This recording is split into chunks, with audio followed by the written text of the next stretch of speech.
My name is Murakami, and I'm the event organizer and coordinator for the Energy Science and Technology Conference. And we're at the Kootenai County Fairgrounds here in Coeur d'Alene, Idaho, which is about an hour from the Spokane International Airport. And my personal presentation was a co-presentation with Eric Dollard dealing with the borderlands of Nikola Tesla's resonant transformer. And it was the first public demonstration of the beginnings of the cosmic induction generator process. So what's useful about the Energy Science and Technology Conference is that this is where enthusiasts for alternative energy technologies, the cutting edge science and thermodynamics and physics and electromagnetic motors and generators, and where people can come see the pioneers of the modern day Tesla science movement. And some people will refer to free energy. Some of the people who have been involved with the conference are like Peter Lindemann, John Bedini, and Paul Babcock, Jim Murray, and a lot of people have followed these people for many years. And for a long time, none of them really participated in any conferences. And so in about 2012, Peter Lindemann and I and John Bedini started what I called the Bedini-Lindemann Science and Technology Conference, is I believe what it was called. And that was really the first time, after a couple other conferences, that John had come out and presented his work to the public, and for the first time in 25, 30-something years. And so we wanted to kind of continue that tradition. And to kind of make it more inclusive and more generic, we called it the Energy Science and Technology Conference. And this year is actually the 10th annual Energy Science and Technology Conference, which takes place here in Coeur d'Alene, Idaho at the Kootenai County Fairgrounds. This is where they have the county fair. We're only about an hour from the Spokane Airport. The first 8 conferences were at a Hayden Eagles Lodge, and it was kind of an interesting location to have a conference in the middle of North Idaho. That was because John Bedini was a trustee of the lodge. We had a really good deal. It worked out. It was the perfect venue with the perfect size, where we would have maybe a limit of 150 seats available. Normally maybe about 200 to 220 people would show up. That would include presenters, the attendees, guests, vendors, and it was limited to 250 seats because that was basically the size of the venue, and we'd sell out every year. It started as a 3-day conference. We turned it into a 4-day conference, and this is the first 5-day conference because it has continued to grow. We weren't really sure what was going to happen with last year with all the travel restrictions and or whether we were even going to have a conference. Fortunately, we were. And this year again, with some of the travel restrictions, we're fortunate that we were able to have it, to have people come from all over the country, a few international people, and we actually had more people this year than last year, so it's continuing to grow. What people are coming here for is to see the latest developments of some young blood, so to speak, where we have people like Sky Huddleston, who has presented on the Bork engine, very rare, high-efficient engine, which does a lot of things that a gasoline-powered engine is not supposed to be able to do. Originally, Roger Richards, the world's leading authority in the technology, was supposed to present. And this has been a lot of people have heard about the Bork. It's always been kind of a mystery, and we actually had 2 real engines, one disassembled, one assembled, that Sky presented on, and Roger Richard actually said that Sky probably knows more about it than he does, which is a huge testimony to Sky. He's 29 years old, absolutely brilliant, very, very passionate.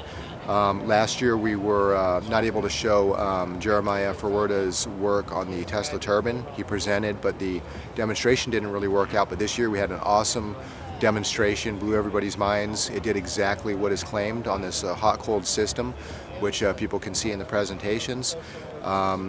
It exceeded his own expectations. They were even able to run it with a hot water tank of only 85 degrees, and it was more than 85 out, almost 100 degrees. A lot of the other work we had almost 20 presenters over these days presenting their work. Some of it was new, but also there are some part 2s and part 3s to different presentations. Like Mike Clark, for example, has presented multiple times. The last couple years was part 1, part 2 of his reactive power motor generator system, kind of based on John Bedini's work, some of Paul Babcock's switching technology, and this year was an extension to those to show how far he's come. So not only are you seeing new presentations, but you're seeing the continued progress, including some of the work with myself and Eric Dollard and some of the cosmic induction generator processes that have been developed over the last couple years, and this is the first time we were able to demonstrate that, plus his own work with the Fortescue math going into delta and Y power configurations for the utility grid. And so, and even Paul Babcock alluding to these time concepts that he talked about this weekend. And so people are continuing to see that like a lot of websites out there are kind of stagnant when it comes to these type of technologies. It's the same thing over and over and over, but we're continually showing progress in how these innovations are moving forward, and not only the knowledge and understanding of it, but actually practical demonstrations. One of the treats that we have this weekend is that R.S. Stafford has presented a couple times on some of the Bedini-based concepts, and for the first time in 11 years, people are actually able to see the big Bedini Ferris wheel, which was a motor type system that John presented in 2010, which ran on a 36-volt battery bank, charging a 36-volt battery bank, and the battery bank running it stayed charged the entire conference back then. And RS is here to show it and give the full disclosure for the first time, because John Bedini kind of likes to leave a bread trail of crumbs for people to follow, and he'll mention different parts of it. So there's a few world exclusive releases at this conference that have never been available or disclosed at any other conference. Well, it started as just a passion, kind of a quest for knowledge. When I first met John Bedini back in 1999, a longtime friend and mentor of mine, Roger Estes, who was a natural-born Qigong master. He was an inventor, had many, many patents. A lot of them were in the medical field. And we were looking for an electrical engineer who could manufacture red light blankets and handheld devices for therapeutic purposes. This was 21 years ago, when most companies didn't even exist back then in that field.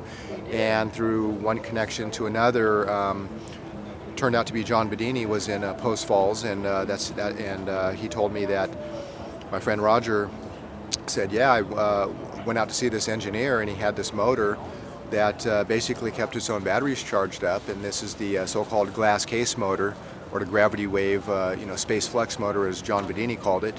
And he took me out there the next day to meet John, and kind of the rest is history, And so what preceded that a couple years before is that maybe in about 97, somewhere around there, I spontaneously just kind of got this urge to start searching for so-called free energy.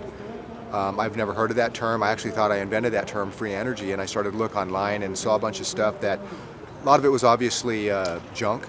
I couldn't really tell one thing from another, but there was this one website that I kept going to that intrigued me more than any other, and it had these little motor generator type circuits and little diagrams of these models, and there was just something about it. At that time, I didn't even know a resistor from a diode, but something was just in the back of my mind about it. And then so at that point, because of my lack of knowledge and really being able to see what was real, what wasn't, I mean, there was obvious stuff that was junk, but it was something about this site, and it was in the back of my mind. So I basically gave up the quest, went on to other things, mostly kind of focused on healing modalities. And so when I met John Bedini, he asked me, and he gave me a demonstration of a glass case motor, and completely blew my mind. Started with dead batteries. He started this little rotor. It picked up speed, producing mechanical work, blowing air with a little propeller, blinking these LEDs, and it was charging up its own battery bank. And I said, well, how do I learn more about this? And it was something I was always looking for. And he asked me if I was on the internet, and I said I was, and he gave me a website. When I went home that day, it was the first thing I pulled up, and out of anybody anywhere in the world, that website was owned by John Bedini, that I kept going to over and over and over a couple years before, and out of anywhere in the world, he was about 45 minutes from my house. Just another synchronicity that kind of put me on this path, and just kind of being in a flow, being led from one mentor to another to another to another. I guess I was kind of blessed in the fact that I was always able to meet somebody who was kind of the top in the world in their own respective field, who was able to graciously open up their life to me, to be able to talk to them, pick their brain. They showed me their work, They knew that I was just kind of interested in learning about it. I had no business intentions or anything like that, even though I kind of foresaw that I would be involved in this in one way or another.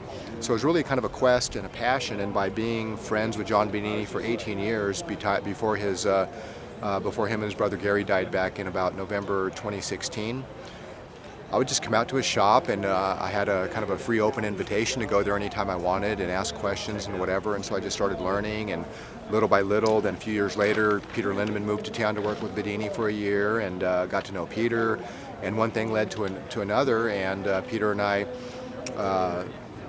Peter had some manuscripts that were pretty interesting, dealing with increasing intuition and those kind of things, and I had just happened to learn about publishing ebooks. And at that time, I owned a health food store by the time Peter Lindemann moved to town over on the north side of Spokane. And in between working, I would just study these things, go out to Peter's shop, learn, I would meet more people, and then we finally put this book together, and that was the start of A&P Electronic Media. And that was in about maybe 2008. That was about 4 years or so after I first met, actually the second time I met Peter, when he was working at Bernini's, and one thing led to another, and we started these conferences in about 2012. John Bernini was involved in that, Peter Lindemann, and then today there's maybe over 125 to 150 book and DVD packages. 5 books are paperback on Amazon, 4 are Eric Dollard's, 1 is Jim Murray's. And so just kind of having an authentic passion, not really looking at it from I would have to say I'm not really a good business manager. I just kind of go with the flow on, one thing kind of leads to another, and you learn one thing, it opens up a whole new world, and you just keep following that. And with the presenters and everything else, just seeing the results of who I'm learning from, who I get to meet, and on the quest for the Bork engine, and I meet Roger Richards, who introduces me to Sky, who comes to the conference, and I learned about that engine first time in like 2008, right after I invented the plasma ignition circuit that I came up with, that can instantly dissociate hydrogen and oxygen. I always had a dream of mating that to the Bork engine, and here we have Sky, one of the 2 leading authorities on the engine anywhere in the world, and he is excited about incorporating the plasma ignition on the Bork engine. And we have 2 of them sitting right here. So really the synchronicities and just kind of the flow and having an authentic, no agenda, background or drive or whatever behind it, other than just wanting to kind of move these things forward, authentically wanting to share this with other people who are enthusiastic about these things, and that's kind of what drives me is seeing that. And I would have to say, the business part of things is kind of challenging for me because I'm not the best business manager. Fortunately, I have a lot of good mentors, and if it wasn't for the way things are going with the knowing Paul Babcock and Peter and Jim Murray and all these other people, I probably would have went on a completely different path a long time ago. But just because it's like the universe just kind of puts these things in alignment where I'm able to be fulfilled in that way, to where I'm able to constantly have like the best of the best constantly put into my hands, and network with the right people and seeing devices that actually work. And it works out that this is the perfect venue to do that. And so for right now, this is kind of my passion, my drive is putting out the information, getting the conference going, the amazing feedback that I get from people, and I'm constantly told that, besides the energy science and the learning about the technology and all that, is that a lot of people comment on how it's kind of changing their life, and it's really kind of changing their perspective on the entire world and giving them optimism that these kind of things are going to be made available to the public instead of the same old, green energy stuff, which is, Eric refers to it as gain green energy.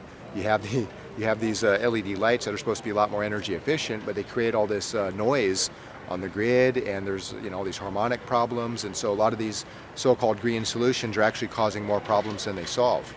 And so what we're seeing with the Tesla turbine, the Bork engine, so seeing a lot of these self-charging battery generator systems like what Mike Clark is working on, the Bernini Ferris wheel that RS is working on, and so there's something in every category to meet every need. So it's like, we're not really in an energy crisis, we have all the solutions. So One thing that's interesting me in the last couple years is getting more into manufacturing, making these things available. The Bedini solar chargers, bringing this back out, the battery rejuvenation circuits. I'm looking at putting my plasma ignition into production to make that commercially available and easy for people to retrofit on these old cars. So, Jeremiah is making rapid progress with the Tesla turbine system. That's going to be commercially available at some point. The Bork engine is going to be put back into production.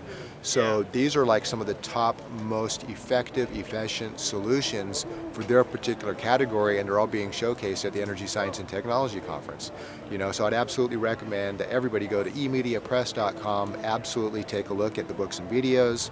And they're digital downloadable. A handful of them are on Amazon. We plan to make more of the books available in paperback on Amazon. And besides that, definitely go to the conference website, which is energyscienceconference.com. And this is where we're going to post the schedule.